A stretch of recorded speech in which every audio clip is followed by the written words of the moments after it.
All right. All right, guys. So we're standing by as promised. As promised, we are now standing by for a press conference from the ministry officials from the Ministry of Health. We don't understand the delay. We're wondering what's causing the delay.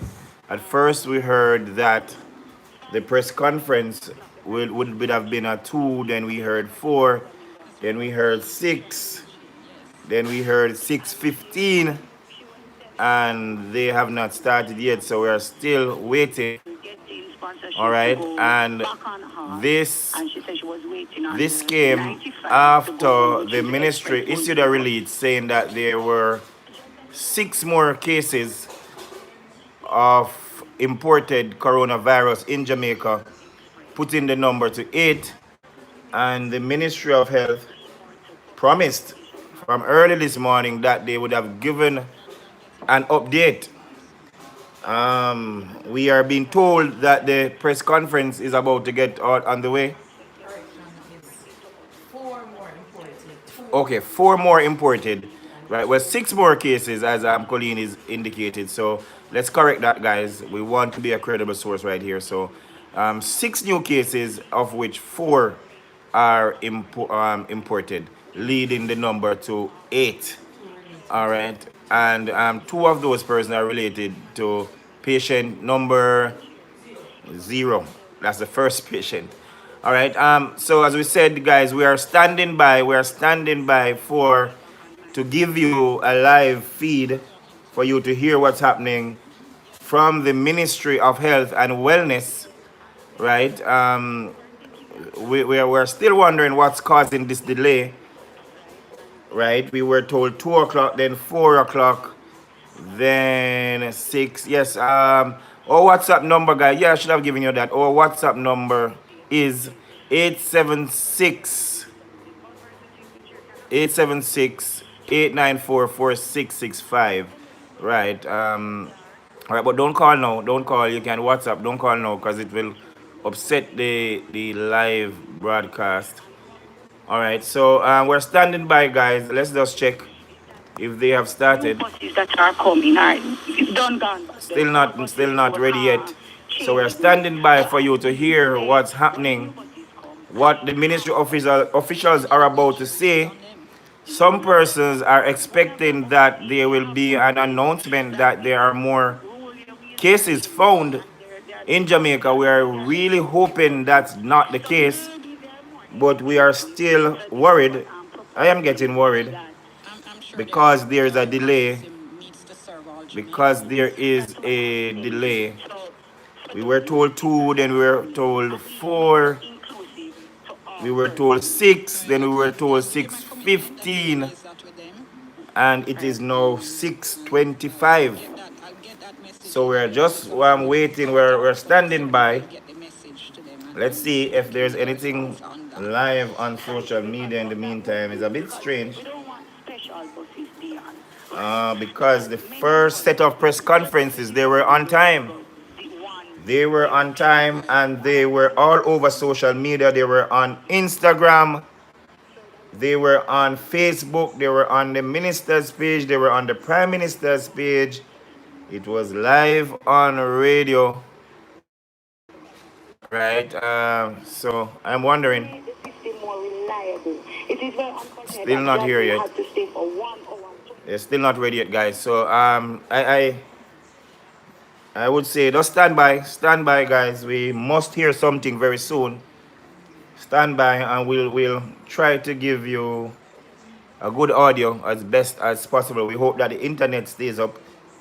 The internet has been fluctuating since the announcement of the coronavirus. I don't know what's happening with the internet. Ninja going to manage things. They should let the prisoners run. Simpson saying they should let out the prisoners, including Vibes Cartel, Ninja Man, and Sean Storm. Maureen, hey, good evening. This is worldwide. Tennessee schools were closed today and will be closed for the next 2 weeks. Same thing here in Jamaica. It's more than what they're telling. Look what happened with dengue, but I'm not worrying. right? So for those of you who are just joining us, guys, we're not just here wasting time.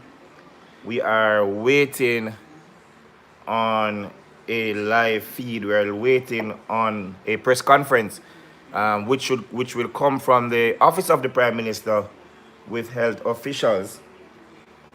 But as I said, I am wondering what's causing this delay.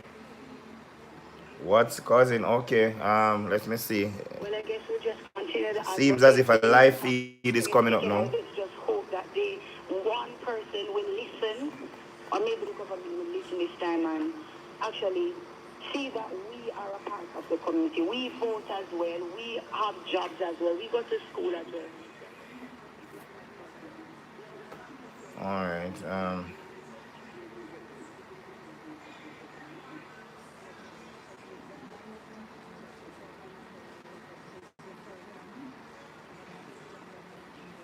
The issues that her abduction have highlighted, that we don't let them drop just so. And thank you very much for advocating for us. All right, we're going to leave it there. Can I thank you so much? We appreciate it.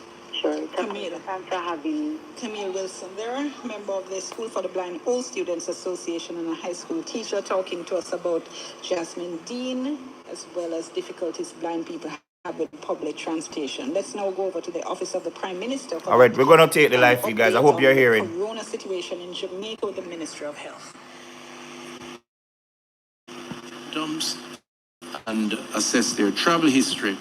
We proceeded to interrogate them and to attempt to do a tracing of who they came in contact with within their particular community or wherever they went, and made a risk assessment of those individuals. In some instances, those individuals were encouraged or placed under house quarantine, so they were held in their homes, and an appropriate monitoring mechanism put in place, temperature checks and so on. In other instances, they were brought into our government-managed quarantine facilities and monitored over time. Yesterday, we announced an additional 6 persons with positive testing, and at the Prime Minister's indication, I will give details on that. But of that 6, 2 of those persons were linked to the first person who was tested positive. We classify that person as patient 0. This is the person who resided for the time in 7 to 8 Mile Bull Bay in that community. We had a number of persons in government quarantine facilities related to that individual, as well as investigations in the community identified a number of others that the person came in contact with. Up to today, based on the activities in the field, the medical team and the chief medical officer who is here led that process, determined that based on all the information that we have, persons experiencing symptoms, there has been some amount of community exposure sufficient to raise the risk level to a community transmission potential. In other words, there are a number of persons it could be related to that individual. And the CMO is here. At some point, I'll ask her to comment more definitively on that. But what that translated to, therefore, is that we needed to contain the spread within that vicinity, and hence the decision that we needed to quarantine that 7 to 8 Mile Bull Bay community, because we felt it was substantial enough to. What that means basically is that we would call on the other agencies of government as part of the National Disaster Response Committee that the Prime Minister chairs, Secretariat being, of course, in an ODPEM in the Ministry of Local Government. So the Constabulary, the JDF, the Ministry of Labor, of course, Ministry of Health, and other agencies to work with the community in a way that would minimize movement outside of the community, give all the necessary support to the community members, but effectively that community would be under a quarantine situation. And in the meantime, over that 14-day period, we would assess to determine the extent of the spread of the virus and apply the appropriate levels of treatment to those individuals. So that is essentially, in simple form, what the decision that has been taken as it relates to that community and why. Chris, why not just join me? Because we have to go back and forth. So what it also means is that the JCF and the JDF has been deployed. There will be restrictions on movement in and out of the community. The Ministry of Health has made provisions to provide food packages, water supply where necessary, obviously medicine. This is not, we're not treating this like a curfew. I want the citizens there to feel that the state is imposing a security cordon on them. This is for their own benefit as well as for the rest of Jamaica's benefit. The soldiers and policemen and women are appropriately geared, and I would ask CDS and the Commissioner if they would like to just give a brief description of what the operations would look like. CDS, if you would join. Thank you very much, Prime Minister. The troops have been deployed, JDF and JCF, to the community, and you will see us pretty much in the way you've seen us in the states of emergencies and zones of special operation, managing intersections and access points to the communities. The difference is going to be, whereas when we're doing a security operation, we would do check searches and allow people to proceed. In this case, we'll be seeking to restrict movement in and outside the community. Obviously, there are going to be situations where persons have legitimate reasons to be moving in and out, and in such cases, appropriate records will be kept, guided by the Ministry of Health as to what profile of persons may be allowed to enter and exit, and what documentation that will need to take place. But generally speaking, there will be more restrictions on people being allowed to enter and exit. As was indicated, provisions will be made by the Ministry of Health, and to make sure that the community is well served. What we ask, as usual, is that there be cooperation with the members of the security forces, as the Prime Minister has indicated. In this particular case, we're trying to protect the community and trying to ensure that we don't end up with unnecessary spread of the virus to the extent that it is there. So we ask for your cooperation with the security forces. Thank you. So over the past few days and probably the past week, we've been taking some of our members through specific training to do this type of operation. So those people have been deployed now for this purpose. And it's really, as you say, to protect the wider community of Jamaica and protect those people inside and just slow or reduce the chances of transmission into and out of the community. Obviously, our own members will be taking precautions to protect themselves as well. And so it's really important that people cooperate with our verbal instructions so that we can have everything running smoothly. As I say, it's all for in everyone's best interest and for everyone's protection. I'm going to invite the CMO to join me. Thank you, gentlemen. CMO, because I think the public will be curious to know what would be the operations inside the zone from a health perspective, and how many persons are actually suspected within the zone. So I'm going to ask our CMO to give that detail. Good evening, everyone. In doing our contact tracing, we have detected over 30 persons within the community that have had contact, direct and pretty close contact with our index case. And of those 30 persons, we have about 8 persons that are symptomatic right now. We consider that to be enough reason to be concerned. We realize that persons tend to move around. We realize that a lot more households than the households that we have interviewed were affected. And so therefore the community itself is concerned. It is therefore important for us to try to restrict the movement of persons to prevent further spread of the infection. The restrictions are really to protect the persons within the community and to protect persons outside of the community and to protect the country as a whole.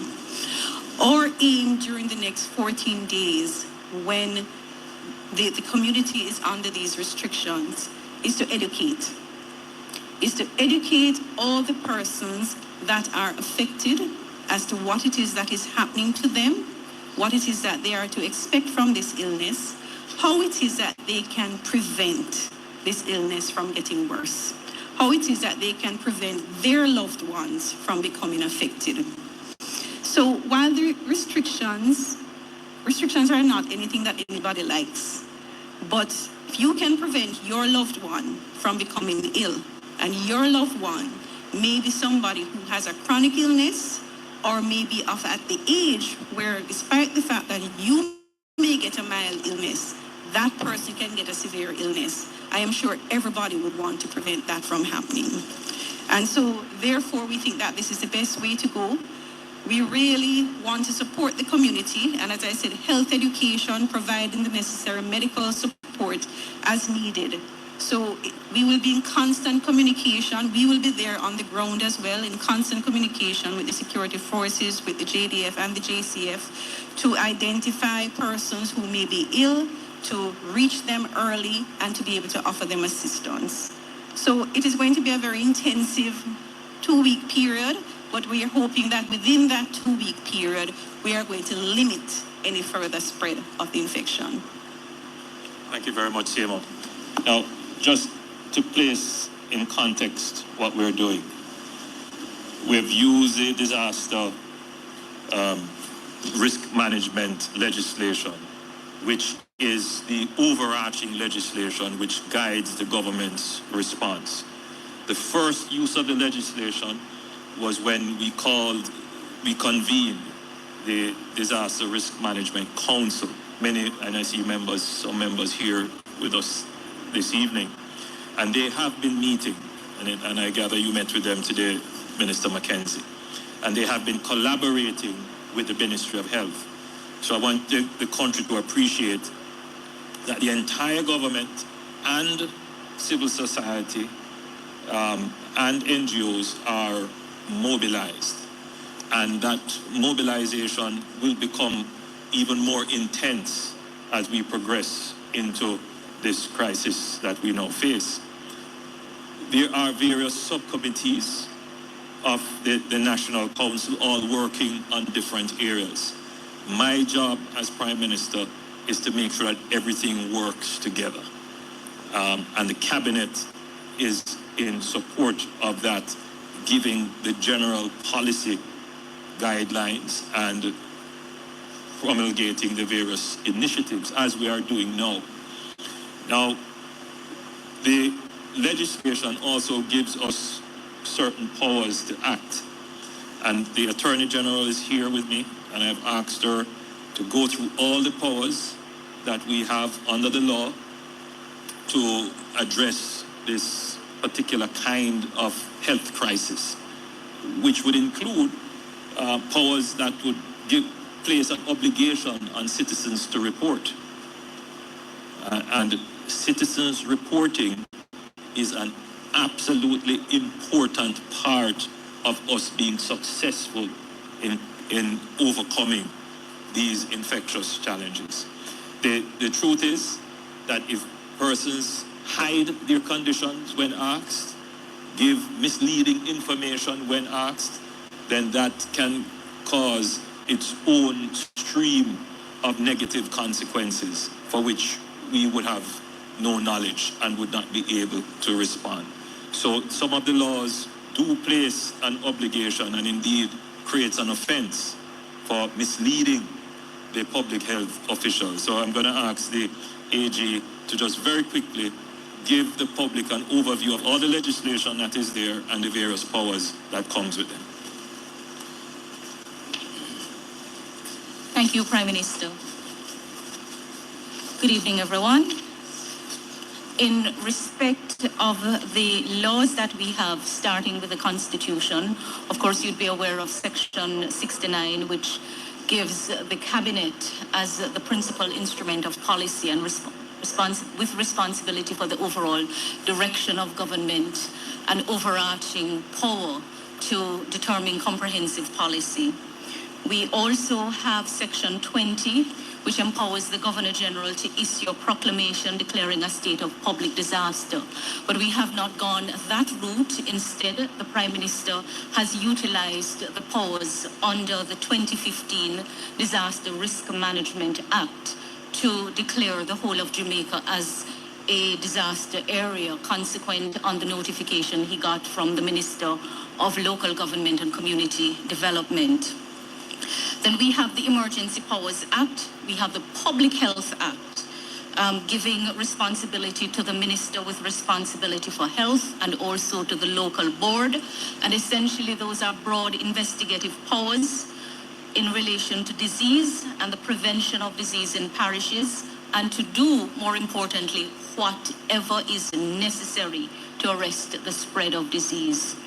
The Minister of Health also has responsibility after receiving a report from the Central Health Committee or the local board in respect of any threat to issue directions, and the Minister has already activated those powers to enforce measures to prevent and mitigate the spread of this communicable disease. The Public Health Act, again, authorizes the medical officer health or persons authorized in writing by the Minister of Health or the local board the right of entry upon any private premises to take action considered necessary in the interest of public health. So it means, which means that if there is suspicion that something is happening in your private places, the Minister may authorize entry there to investigate. It requires no warrant. It doesn't need your permission, because the step is being taken to prevent the spread of the disease.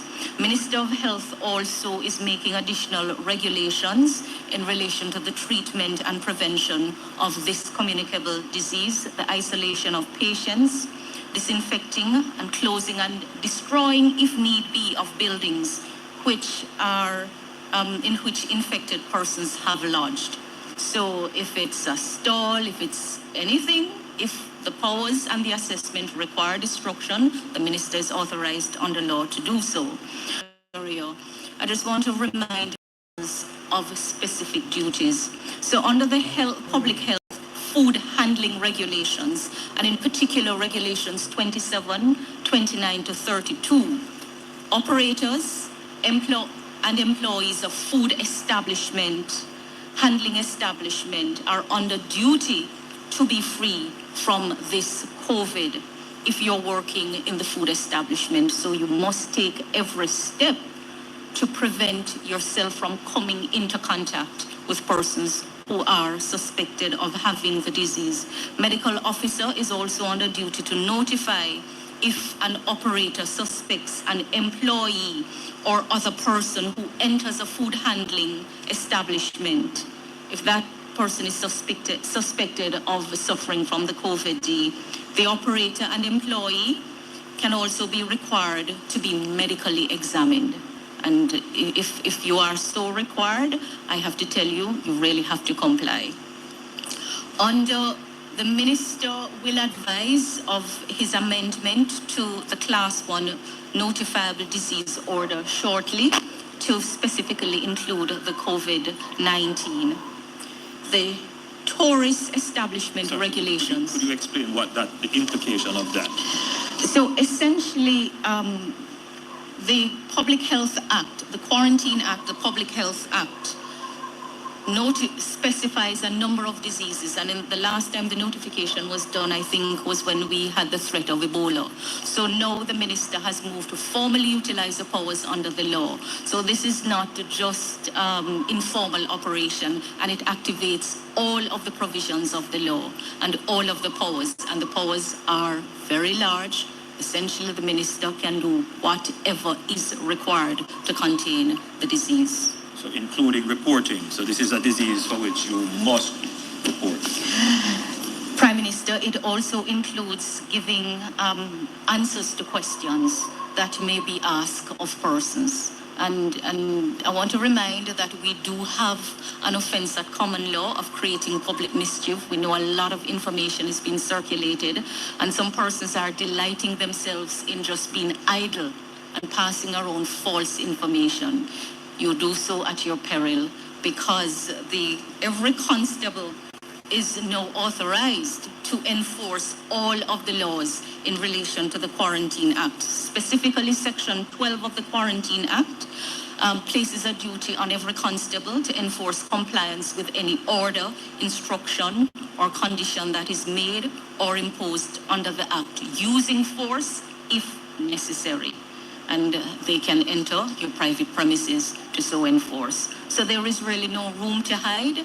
And, we're asking everyone to cooperate, because the government must act and must take every step necessary to safeguard you.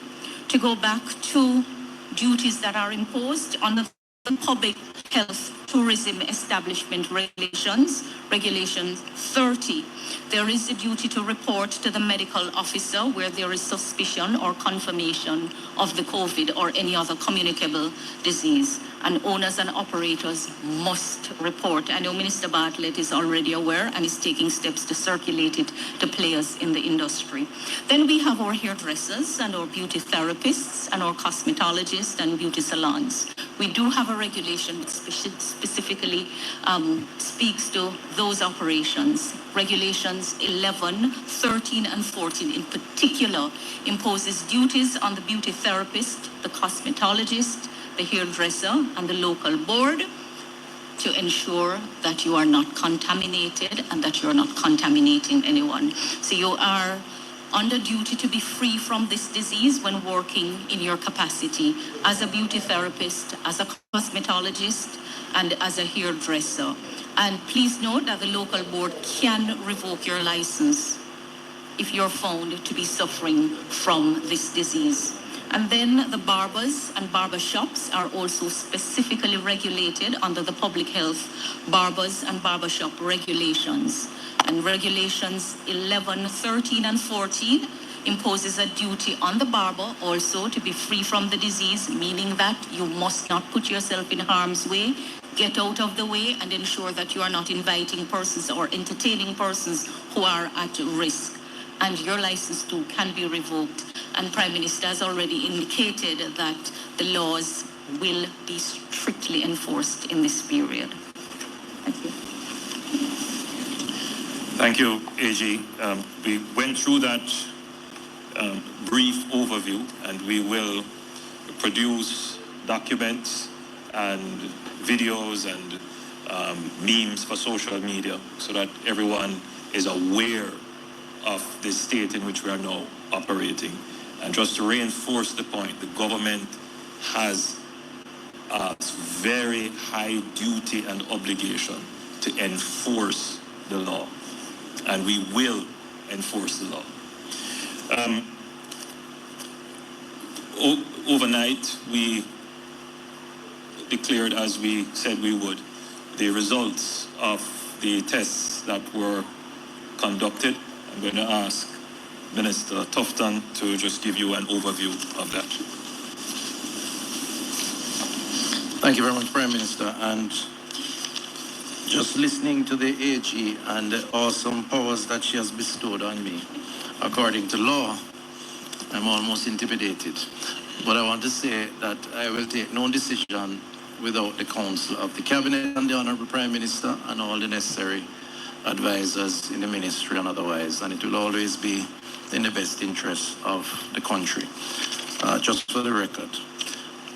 So we announced as soon as we got confirmatory tests, and I want to emphasize, because again, I saw a number of social media postings prior to our posting the results, suggesting that we had more positives.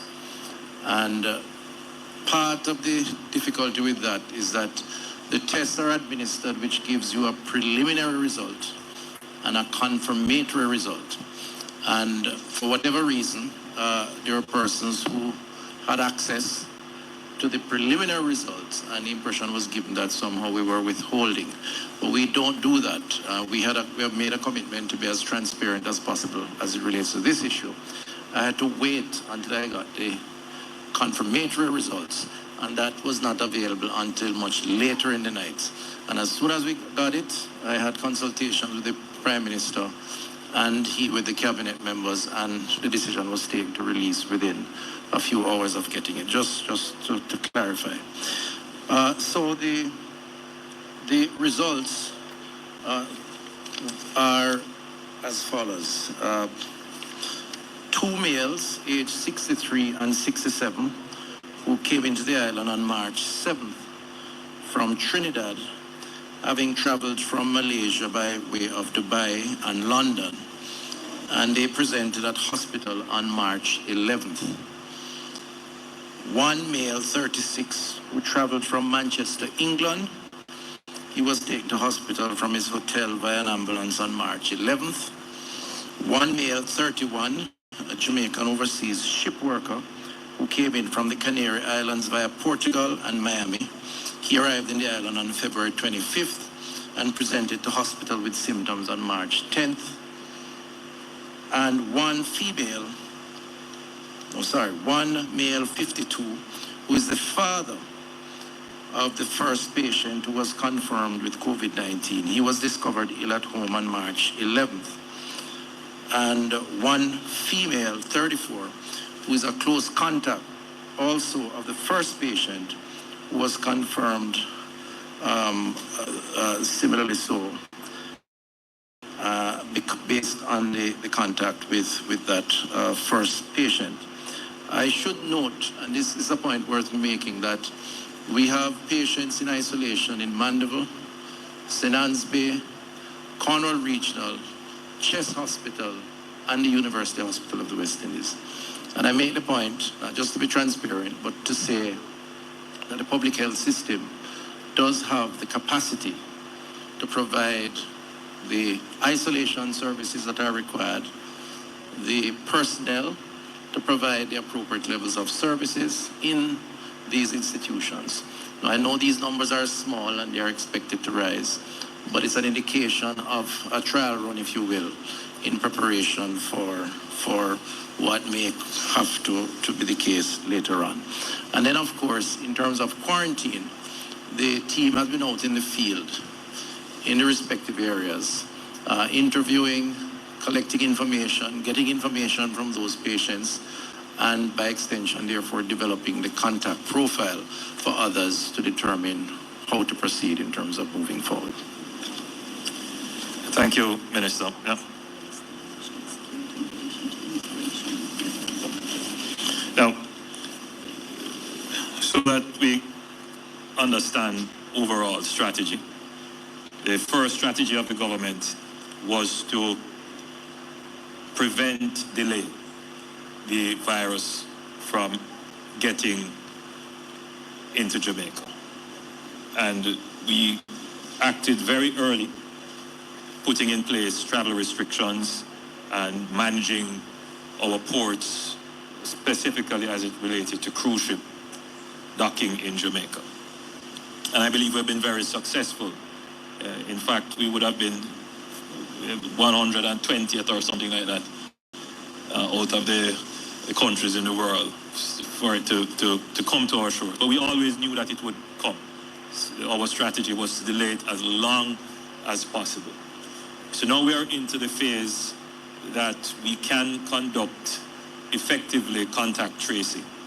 So we want to use that as far as possible, CMO, to contain. And what we're doing now are taking all the measures within the next 14 days. We're in that 14-day period of containment. And we're going to try as hard as possible to contain it. And the two strategies of prevention and containment, they have to work together for some time.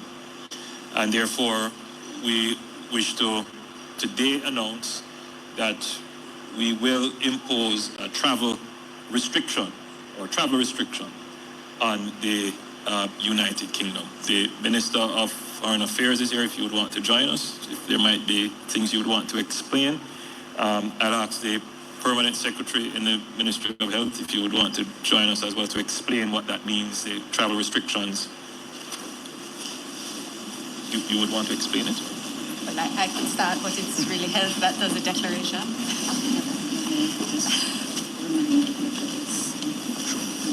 So good afternoon, everyone. Good evening. My apologies. So the travel restrictions are in similar light to the travel restrictions that we have put in place for the 8 other countries that are on our restriction list. First, only citizens and persons who have residency or long-stay arrangements or marriage exemptions will be landed in country. All other persons will not be landed at this time. Additionally, persons who are landed will now be required to be quarantined. And based on the Ministry of Health's risk assessment, the quarantine will be either in facility if you display symptoms, or you will be home quarantined. The restriction also applies where persons will be required to self-identify once they have come from this country, given that they are already in Ireland. And so if you are a citizen in Ireland who have come from the United Kingdom and you believe that you are beginning to display symptoms, we ask that you self-identify by contacting our 1-800 188 or 888 number. It's 888-1-LOVE. And once you contact us, we will begin to give you the necessary instructions. Our email is also up and running. It is covid19@moh.gov.jm, and we ask that citizens who believe that they are affected or because of their travel history, that they take the necessary actions to inform the health officials within these medium that we have advised. Thank you. All right. AG, you would want to just make your...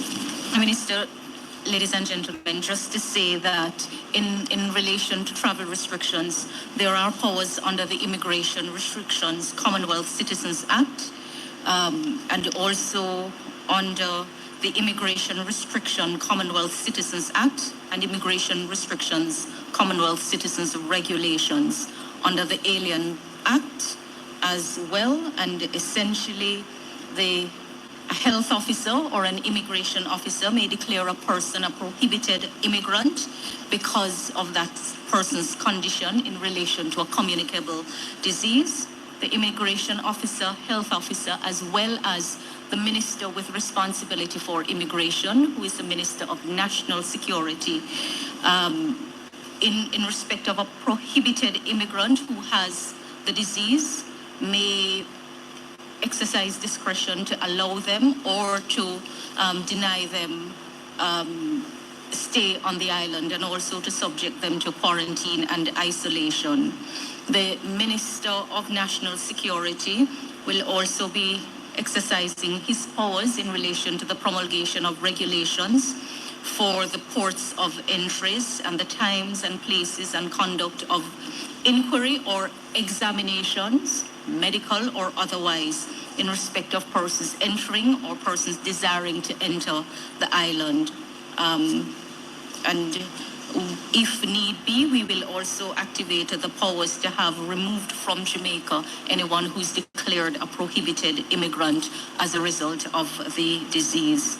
And generally, the immigration officers are instructed and reminded of their powers to refuse to land anyone where the health officer certifies that they are undesirable in relation to the disease. Thank you, AG. Thank you, Prime Minister. The Permanent Secretary did his usual creditable job in clarifying or laying out the criteria for the travel restrictions. Essentially, they follow the exact same lines as the restrictions in respect of the other countries for which Jamaica has imposed these restrictions. Just to clarify that when these announcements are being made, there are likely to be planes in the air from the United Kingdom. So these planes will be landed, but it is anticipated that flights that will be scheduled for tomorrow and going forward, that those will take, or rather the restrictions will be applied there too. It would not be appropriate, reasonable, or perhaps even possible without legal consequence were we to apply them prior to the airlines being notified. And accordingly, those processes are already underway, having been triggered by the ministry responsible for tourism and the other relevant agencies and departments. Thank you very much, Minister Johnson-Smith. One of the things I want the public to see, to understand, to appreciate, is that though there is a crisis, there is no breakdown in law and order or the functioning of the state. In fact, what we're doing is using law to create order by ensuring that the state functions. And which is why we have gone through with a fine-tooth comb to make sure that we are well aware of the legal framework in which we are operating. Why? Because there will be life after COVID. And people may want to utilize the judicial system, whether it is overseas or local. And therefore, we are making sure that whatever we do is well within the bounds of the law. And that is an important signal to send to the country that it doesn't mean that this is the end of days. This is a state must be able to use its laws and its bureaucracy to respond to challenges. And that is what this government is ensuring will happen. I'm going to call on Minister Mackenzie shortly, but before I do, Minister Tufton has some other things that he needs to bring to your attention. Thank you very much, Prime Minister. So just to give 3 more minutes of what are some of the other things that public health is doing. We have begun the process of expanding our isolation areas in hospitals across the country. So today I was in Montego Bay, we met with the 4 parishes of Western Jamaica, and the plans are in place. Areas of the hospital have been identified, and those areas are going to be cleared out and essentially become the isolation ward for that parish. Now, we all know that we don't have hospital beds just laying idly down for COVID or any other such special occurrence. So it's going to need some prioritization. So part of providing that isolation area is also to provide an alternative. I'll give you an example, just to give you sort of a practical sense of what we're doing. We are converting in one case what was the accident and emergency facility into an isolation ward. So we'll equip it with all the necessary furniture, and with the allocation of resource from the Ministry of Finance, we have already on order, ICU beds, ventilators and so on. Some we have a few, but we have to get more. So that is now taking place, and we expect that in the coming week, we would have had a number of those wards up and running and the alternative arrangements made for persons who would need to vacate those facilities. The other thing that we're doing quickly is expanding the personnel to deal with what we anticipate will come. So we have been in dialogue with the Cuban ambassador and by extension the Cuban government to get an additional cadre of nurses and we so far specialist nurses. So on the 24th of March, we will see our first 21 nurses arriving on the island from Cuba. These are nurses that we have a strong relationship with Cuba as it relates to nurses. We have over 300 health professionals that are Cuban working in our public health system. So that tradition is strong. We made a special appeal given the challenges. We're trying to get about 100 additional specialist nurses in the system, focusing primarily on high intensity units or ICU units. So the first 21 will come. We're also in dialogue with retired nurses. And I want to use the opportunity to encourage our professionals who have reached retirement age but still very skilled and experienced. We're inviting them back to work with us during this period. And this is an official invitation. So that is also being worked on. In terms of equipment, the masks and the other critical equipment, we have in inventory. I've done some checks myself and I've seen some, but I really want to say one thing. We have lost a lot of our equipment through pilferage, persons stealing the equipment from the public health system. Now on the gears, the protective gears, the masks in particular. Now, on the face of it, it raises two issues. It says that we have to tighten up our internal management structures. I'll take the burden for that, and we're going to work to try and do that. But worse, I think, it really speaks to an unfortunate breakdown in just our social conscience, not to mention the deviant behavior, which is obviously legal. It really is a sad commentary that given these times when we need this equipment, persons are actually stealing and selling in the marketplace. Indeed, my information is that the police has so far identified one location where several boxes, nearly 40 boxes of masks were found taken from one hospital in Kingston, the Kingston Public Hospital. And I know the police will exercise their right and authority to pursue those individuals. But it's an indication of the challenges that we face.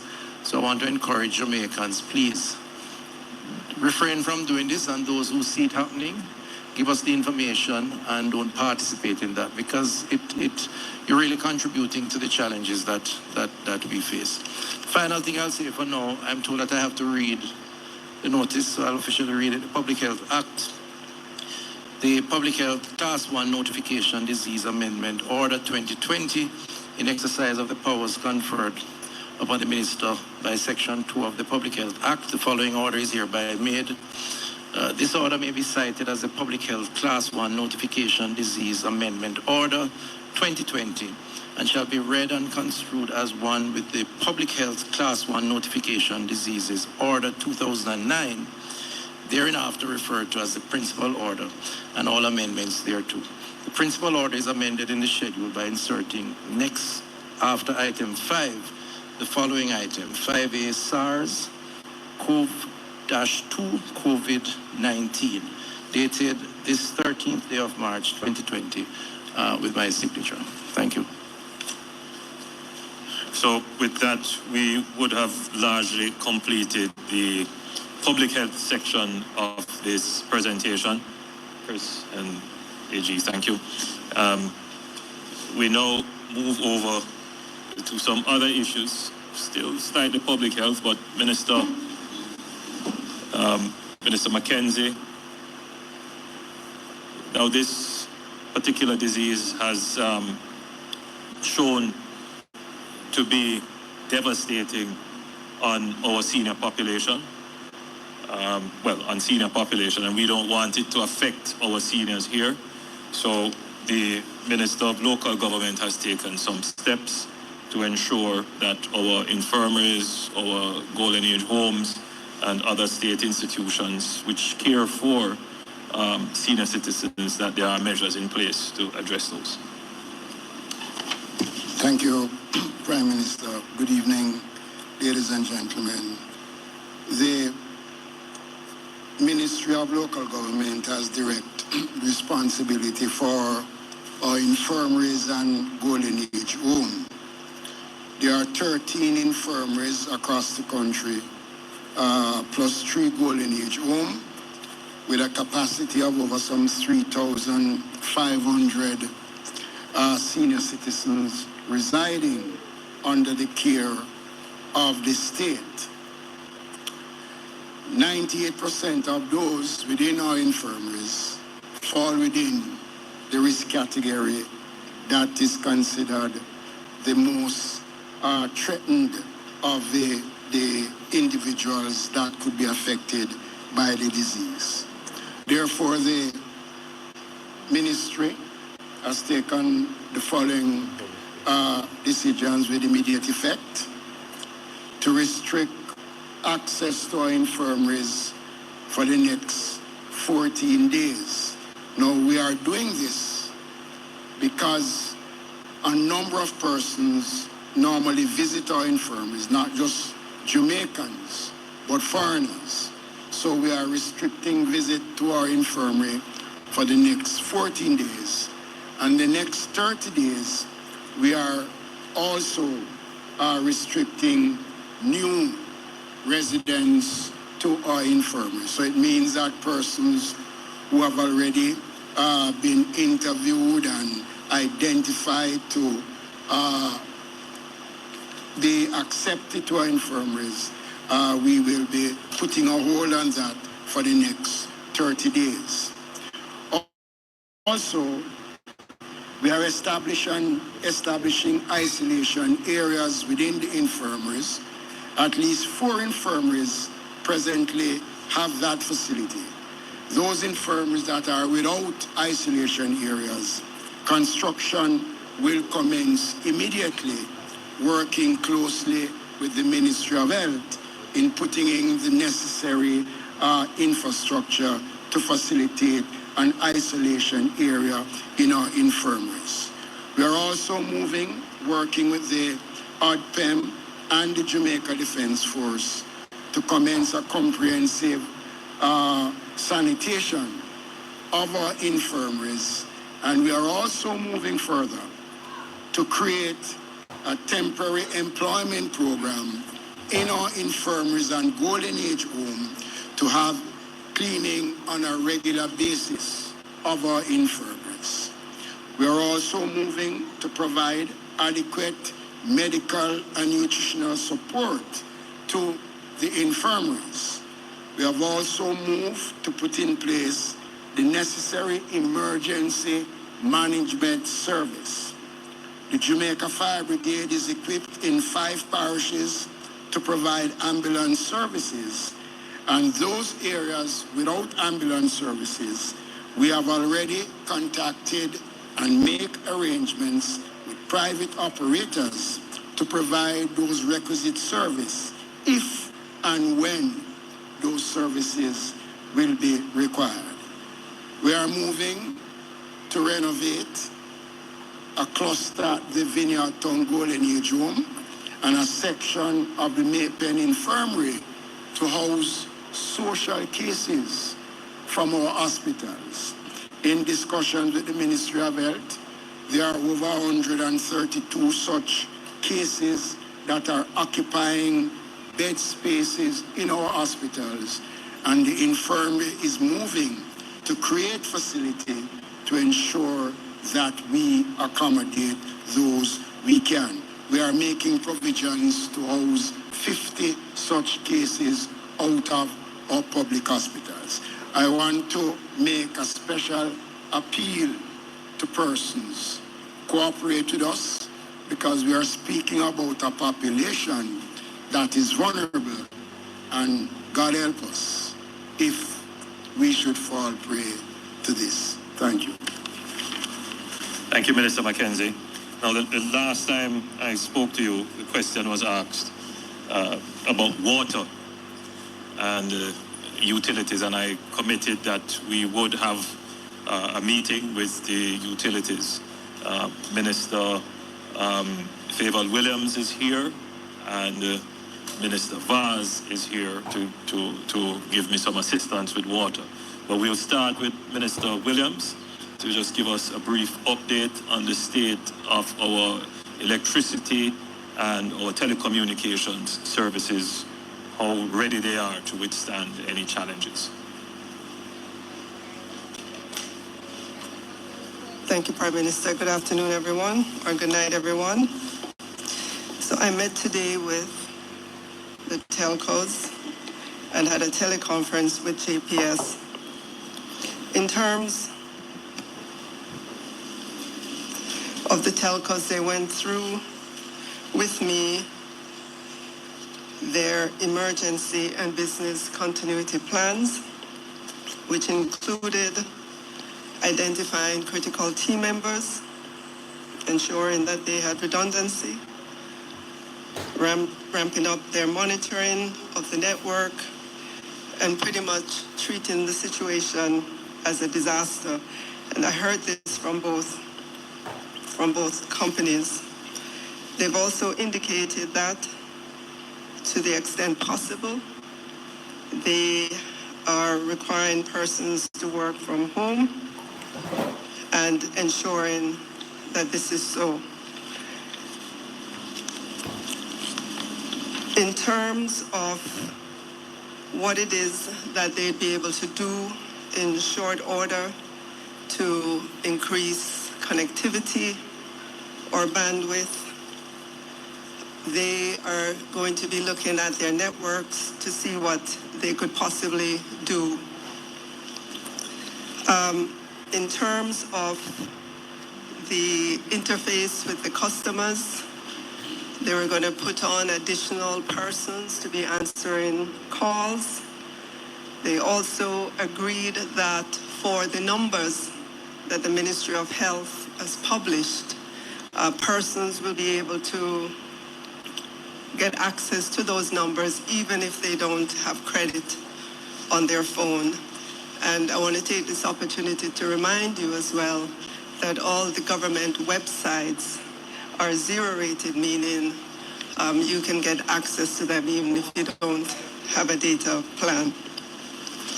In terms of JPS, I had a teleconference with them and the team. They've also activated their emergency planning. I'm pleased to report that the important issue of having capacity,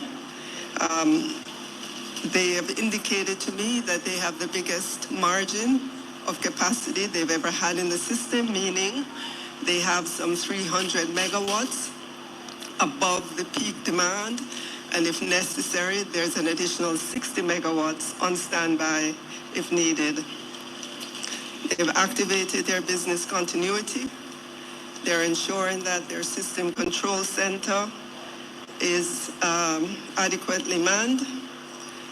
They're looking at just different ways of ensuring that, they stay on top of things. For example, they said for the system control center, which is the heart of their grid management, that they'd be working from 3 locations, of which 2 are backup locations, that they have some 90 days of food supply. They're in touch with all the independent power providers to operate from an emergency basis as well. They've put in place, from a financial perspective, they've put in place their emergency cash planning and cash strategy. So that means they are already in touch with their bankers to ensure that there's smooth sailing that way. And let me just add as well, Petrojam. We've spoken with Petrojam as well. Petrojam has indicated that for all their products, there is adequate supply. And as of yesterday, when I spoke with them, there were no issues that they saw on the horizon in terms of supplies. We have an agreement that of all the entities that I've spoken about, that we will be in touch daily. If there's any update from their side as well as from the government side. So this is the update I have as of today. And if needs be, if there are changes, we'll communicate that to you. Thank you. Thank you, Minister. Now the difficult one, water. Firstly, let me start by acknowledging that, water is life, and certainly with the COVID threat, it is even more so. The challenge we've had is that our infrastructure, our water infrastructure, is very much aged. We have started the process, however, of upgrading the water infrastructure. So, for example, on the recently completed Constant Spring Road project, we have changed out a distribution line, which is 80 years old. I personally went and looked at a section of that line, and it is totally corroded and encrusted. The volume of water that should be going through that line is probably reduced to maybe 20 or 30% of its capacity. But after 80 years in existence, the line is obsolete, but it is still carrying water. That line has to be connected now to the existing system, and customers, road users would see the NWC digging up the road at various intersections. That is in the process of making the connection. I have with me here Mr. Garth Jackson, who is the Vice President of the NWC. Would you care to join us, Garth? I know you're reluctantly moving to do so, but...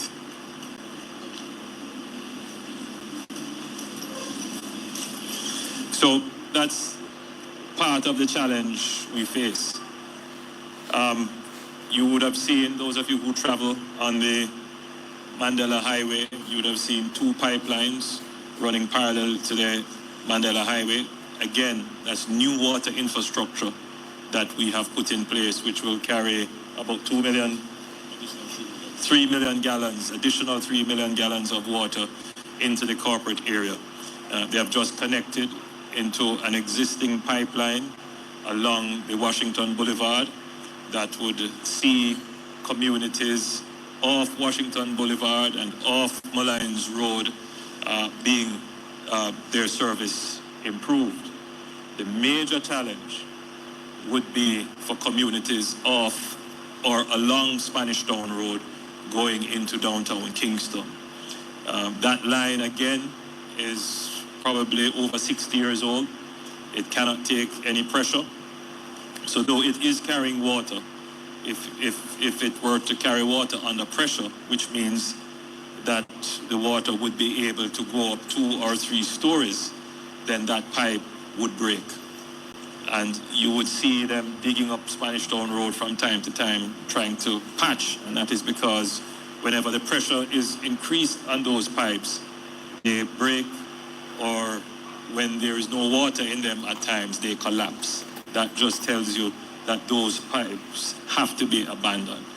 We have allocated and started the process of procurement. Well, we have passed that procurement process. We have almost awarded the contract.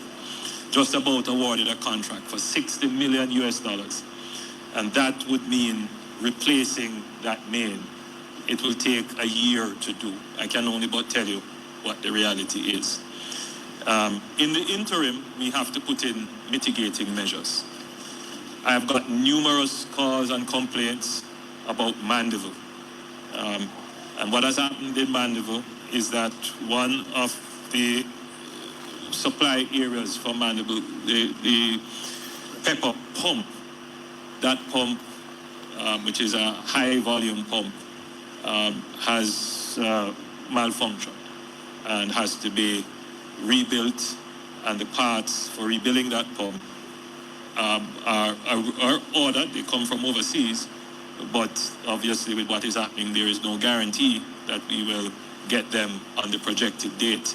It is projected that we should have the parts to complete the repairs by Wednesday of next week, and that they could do the installation on that weekend following. However, I would not here give any undertaking that the parts will come as we are projected, given what is happening. So in the interim, and there are other communities where we have received all the calls about water. What we will have to do as a backup measure is to increase our spending and our organization and logistics around trucking. So what I have decided to do is to assign Minister Vaz and Minister Mackenzie the responsibility to directly oversee trucking of water. Now the responsibilities will be divided into two. First, Minister Vaz will be responsible for trucking of water within what is described the utility area, meaning areas that the NWC serves. And customers, specifically now, public bodies, so, well, school is out for 14 days, but the essential services, our police stations, our hospitals, our clinics, health centers, correctional services, the infirmaries, libraries if they continue to remain open, public offices including the Inland Revenue and all public buildings that require water but are not being served by the NWC, though they are within the utility area of the NWC. Minister Vaz is to develop a plan and a schedule and have those public bodies and essential services informed as to how they will get their water from a trucking schedule.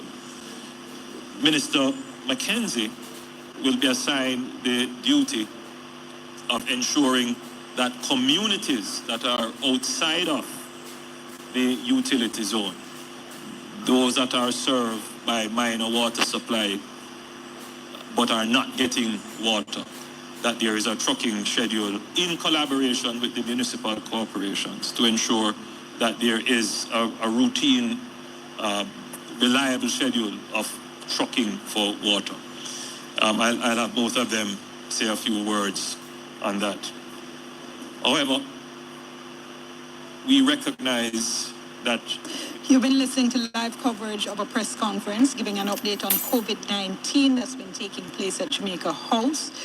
All right, guys. So those are the essentials coming out of the press conference. Quite a lot being said. Today was a special broadcast for you this evening. So let's just quickly summarize the main points that came out of that over 60 minutes long. Well, under 60 minutes because we were here talking before.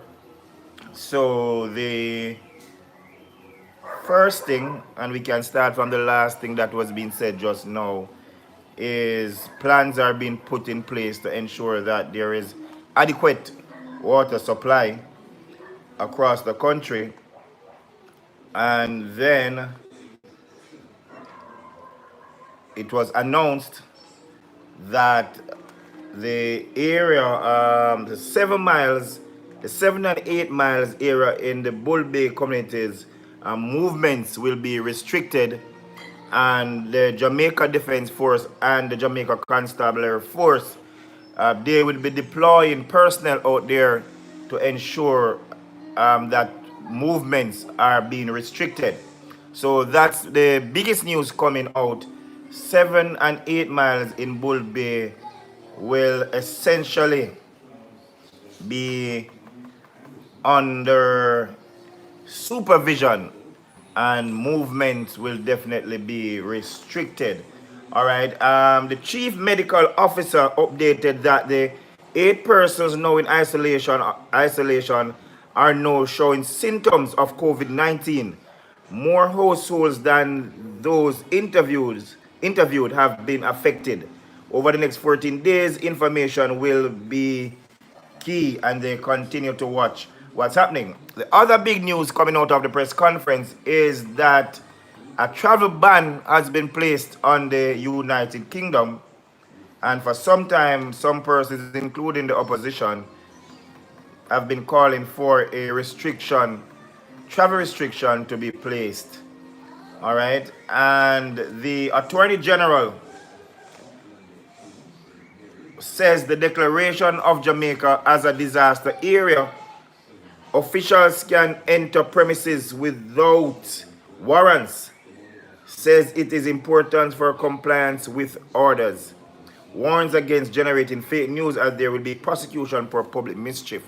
So persons who are attempting to put out fake information, the government is saying that they will be coming down very strong on you, and persons will be prosecuted for that. All right, so that's it, guys. We're gonna leave it here. We were here longer than we expected, but for persons, you can broadcast this link to update persons who did not see. I am Karen Spencer for your BOJTV evening program, Jamaica Roundup, and we will talk in the morning very early. Of course, if anything else breaks in the night, we'll of course update you. Thanks for watching, guys.